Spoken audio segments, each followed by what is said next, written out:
నమస్కారం. నేటి వార్తలు చదువుతున్నది కుమారి అరుణ ఎద్దుల. ముందుగా ముఖ్యాంశాలు. శాంతి భద్రతలకే తొలి ప్రాధాన్యం. ఆ విషయంలో నేను పవన్ కళ్యాణ్ రాజీ పడం.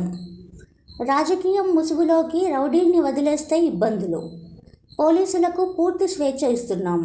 సీఎం చంద్రబాబు నాయుడు స్పష్టీకరణ. కేసుల్ని దాటుకొని కానిస్టేబుల్ కొలువులిచ్చాం. ముఖ్యమంత్రి వెల్లడి. 5,757 మందికి నియామక పత్రాల అందజేత.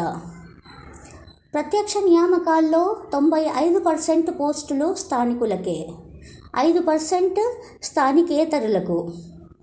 7 ఏళ్లలో 4 ఏళ్లు ఎక్కడ చదివితే అదే స్థానికత. 26 జిల్లాల ప్రాతిపాదికన గెజిట్ జారీ చేసిన కేంద్ర ప్రభుత్వం. భక్తులకు తిరుపతిలో integrated township. TTD chairman BR Naidu.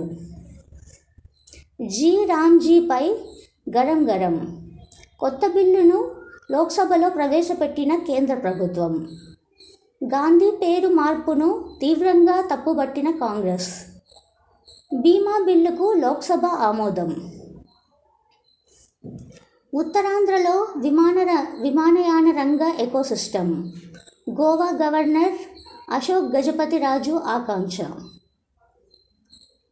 తెదేపా లోక్సభ నియోజకవర్గ అధ్యక్షులు ఎంపిక ఓ కొలిక్కి. ఆస్ట్రేలియా ఉగ్రవాదిది హైదరాబాదే. టోలీ చౌకీ నుండి వలస వెళ్లిన సాజిద్. నడ్డి విరిగే వడ్డీ నుండి ఉపశమనం. అధిక వడ్డీలకు వేల కోట్ల రూపాయలు అప్పులు తెచ్చిన కార్పొరేషన్లు. బ్యాంకులతో సంప్రదించిన ప్రభుత్వం. ఏడాదికి 542 కోట్ల భారం తగ్గుదల. పరకామణిలో చోరీ సాధారణ దొంగతనమా?